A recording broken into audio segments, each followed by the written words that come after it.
বিসমিল্লাহির রহমানির রহিম। বাংলাদেশ মানব জোটের পক্ষ থেকে আমি কাজী মোশাররফ হোসেন। এখন দেখা গেল যে আমাদের যিনি পরিচালনায় আছেন, বাংলাদেশকে যিনি পরিচালনা করছেন, তিনি বিশ্বখ্যাত লোক, নোবেল বিজয়ী, এবং সেটা হলো শান্তিতে নোবেল বিজয়ী মিস্টার মোহাম্মদ ইউনূস সাহেব আছেন। আমরা দেখলাম যে শেখ হাসিনার একনায়কতন্ত্রে অতিষ্ঠ হয়ে বাংলাদেশ মানুষ তাকে ছুঁড়ে ফেলেছে, এবং সাংবিধানিক বাধ্যবাধকতার কারণেই হোক আর যে কারণেই হোক, বাংলাদেশ সশস্ত্র বাহিনী তাদেরকে নিরাপদেই ভারতে যেতে সাহায্য করেছে। এখন একটা লোক যদি আমার কাছে আশ্রয় চায় তাৎক্ষণিকভাবে যে হ্যাঁ আমাকে মেরে ফেলবে, এটা তো অবশ্যই 100% আমি দিচ্ছি না, কারণ হায়াত মুয়াতের মালিক হলেন আল্লাহ রাব্বুল আলামিন।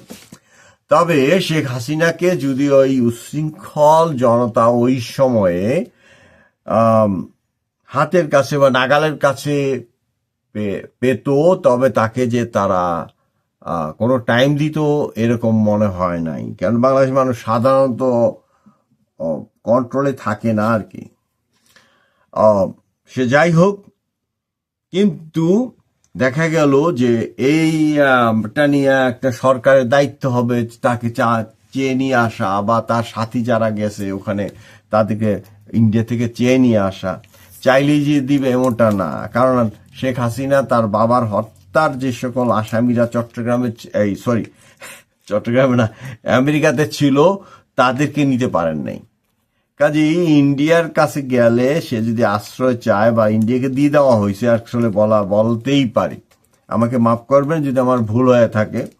সেখানে অন্য দেশগুলো ছিল, যেমন স্পেশাল বিমানে তাকে পাকিস্তানে দেওয়া যাইতে পারতো হয়তো, যদি বাংলাদেশ তৎকালীন সরকার চেষ্টা করত, বা অন্য কোনো দেশে, সৌদিতে দেওয়া যাইতো, আমেরিকায় যাওয়া যাইতো। হ্যাঁ, অন্তত আমেরিকা যদি দেওয়া নাও যাইতো, রাশিয়াতে পাঠানো পাইতো মিস্টার আসাদের মতন। কিন্তু দেখা গেল যে বিভিন্ন কথার কারণে এটা, এবং এই যে একটা ক্ষোভ মানুষের যে একই সরকারকে বারবার করে ক্ষমতায় রাখার যে একটা ইয়ে ছিল, এখন আমরাই হইলাম মূল শত্রু আমাদের, কিন্তু আমরা সেটা বুঝতে চাই না, অপরের দোষটা দিতে চাই। হ্যাঁ, তাদের যে ডিপ্লোমেসি ছিল, ওয়েস্টার্ন ডিপ্লোমেসি, আমি বলবো যে এটা ইন্ডিয়ার ছিল না, যে দুইটা দলকে, কমপক্ষে দুইটা দল তিনটা দলকে হাতে নিয়ে নাচানো আর কি। সেদিক থেকে তারা কম পারদর্শিতার প্রমাণ দিয়েছে। এদিক থেকে ইন্ডিয়া পাশ্চাত্যের কাছে নাবালক। যাই হোক, সেটা ইন্ডিয়ার ব্যাপার। তো এই ইন্ডিয়ার নাবালকত্বের কারণেই তারা মনে করছে যে এই দীর্ঘদিন শেখ হাসিনা ক্ষমতায় ছিল। আচ্ছা, সেটা অবশ্যই একটা কারণ, মেজর কারণ। কিন্তু দিল্লি অনেক কিছুই করুক, যা কিছুই করুক, আমার পাশের যে মুর্শিদাবাদ, আমার পাশের যে পশ্চিমবঙ্গ, আমার পাশের যে ভুটান, আমার পাশের যে নেপাল, আমার পাশের যে মেঘালয়, আমার পাশের যে মিজোরাম, এরা কিন্তু আমার শত্রু নয়। আবার যদি শত্রুর আচরণ করে তত অবশ্যই শত্রু। যেমন বার্মার সঙ্গে, আরাকানের সাথে আমাদের শত্রুতাটা তৈরি হয়েছে তাদের অভ্যাসের কারণে, কারণ তারা যেই ধরনের নাজেহাল করলো আমাদেরকে, যে 12 লাখ 14 লাখ রোহিঙ্গা আমাদের বাংলাদেশে পাঠিয়ে দিয়ে তারা যে শত্রুতা, চিরস্থায়ী শত্রুতা তৈরি করেছে, এটা বার্মার সরকার, জনগণ মাফ করবেন, এটা কোনো ক্রমেই গ্রহণযোগ্য না।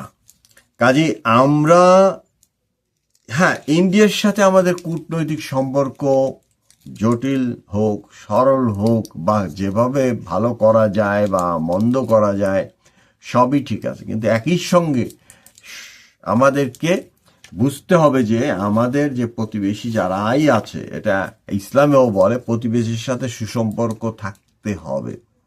হ্যাঁ, আমরা দেখেছি আমাদের যে নতুন সরকার, সে এই কিছুদিন আগেও ইলিশ মাছ পাঠিয়েছিল পশ্চিমবঙ্গে, এই ঈদও কি বলে সরি এই বৈশাখ মাসে আবারও পাঠাতে পারতো।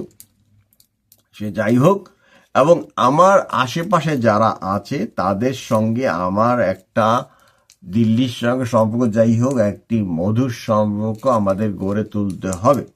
এবং আমাদের যে নোবেল বিজয়ী আছেন এবং এটা তার দ্বারা তো খুবই সম্ভব, তা আমরা আশা করব যে আমাদের এই প্রতিবেশী দেশের যে জনগণ আছে, আমাদের বর্ডার লাইনে যারা আছেন, তাদের সবার সাথেই শত্রুতা নয়, আমাদের সঙ্গে থাকবে মিত্রতা।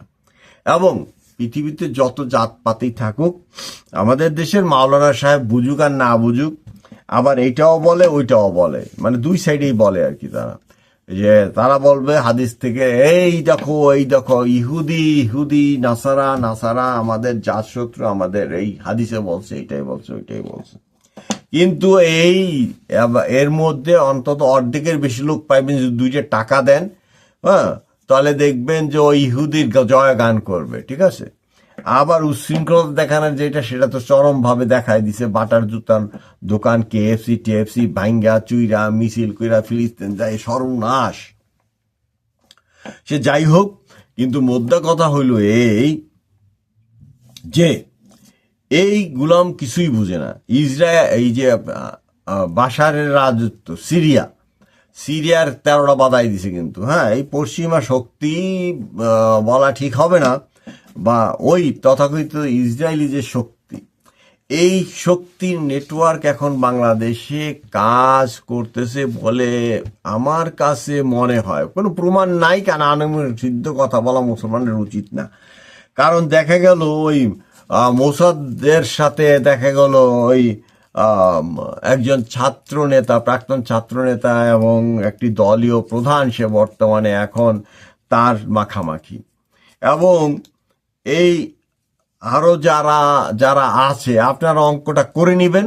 আপনারা অনেক মাওলানা সাহেব আছেন, লাফাইতে আছেন, এবং অনেক দল আছে, এরা নামে ইসলামী দল, কিন্তু এরা মনে করে যে আমি ওই ইসরায়েলের মতো আচরণ করব। দেখেন, আপনি একজন ইসরায়েলের কাছে থেকে যদি সুযোগ সুবিধা পান, তাহলে আপনার সাথে আর ওই ইসরায়েলির সাথে কোনো রকম ব্যত্যয় বা পার্থক্য থাকবে না। আপনি ইহুদিরা যেইভাবে এক ধরনের অত্যাচার করতেছে ফিলিস্তিনেতে, আপনি কি করবেন? আপনি আপনার প্রতিবেশীর সঙ্গে বা আপনি যে অন্য কোনো লোক আছে তাদের সঙ্গে, বা আপনার সাথে মতভেদের মিল খাচ্ছে না, তাদের সাথে আপনি ইহুদিদের মতোই আচরণ করবেন। কারণ আপনি বুদ্ধিটা ওদের কাছ থেকে নিতেছেন, অর্থটা ওদের কাছ থেকে নিতেছেন। কাজে সাবধান। আমি বাংলাদেশের সকল সাধারণ মুসলিমদেরকে বলে দিতে চাই, এইখানে অবশ্য কথা চলে আসে, আমি কিন্তু জনাব আব্দুর রাজ্জাকের কোনো অনুসারী না। ওই যে একজন কি লেখে, আহলে হাদিস লেখে। আমি শুধু নিজেকে এইটুকুই বুঝি যে আল্লাহকে বিশ্বাস করি এবং মোহাম্মদকে নবী হিসাবে মানি, এবং তার যে মেইন হাদিসগুলো আছে তার আলোকে যতটুকু বুঝি ততটুকু চলার ফেরার চেষ্টা করি। তাহলে এই যে সে বলেছে যে কি করতে হবে? নামাজ পড়তে হবে এবং আল্লাহকে স্বীকার করতে হবে। আর কি করতে হবে? সদাচরণ। আমি সমস্ত মুসলিম ভাইদেরকে বলছি, বোনদেরকে বলছি, সদাচরণ, এটার উপরে কোনো কথা হয় না। ওনার সারমর্ম হলো, কথার বক্তব্যের সারমর্ম হলো সদাচরণ। কথা একটু জোরে বলেন, কিছু কিছু ক্ষেত্রে ওনার কথাবার্তা একটু এলোমেলো লাগলেও কিন্তু এই সদাচরণের কথাটা এত মধুর লাগে আমার কাছে। তাহলে আমরা আমাদের প্রতিবেশীর সঙ্গে আসুন সদাচরণ করি। ও আমাদের সাথে দুষ্ট কতদিন করতে পারবে না। আসুন আমরা সদাচরণ করি।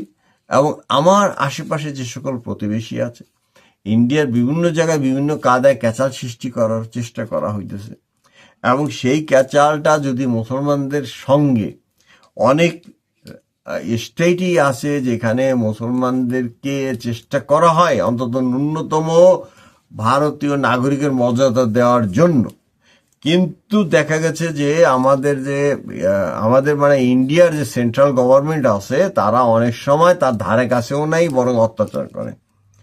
কিন্তু আমরা সেদিকে না তাকাইয়ে আমাদের যারা আছে সেই আশেপাশের যারা আছে তাদের সঙ্গেও ভালোবাসা ব্যবহার করি, যারা বাংলাদেশে আছেন তাদের সঙ্গেও ভালো ব্যবহার করি, এবং ওরাও যদি বিশ্বাস নাও করে, অন্তত আমরা যারা মুসলমান, একজন মুসলমান হয়ে আরেকজনকে কাফের বলতেছেন, মুরতাদ বলতেছেন, ইলেকশন করতে দিবেন না বলতেছেন। সেই আমরা ছোটবেলায় পড়তাম আর কি এই ইয়ের সময়, যে পাপকে ঘৃণা করো, পাপীকে নয়।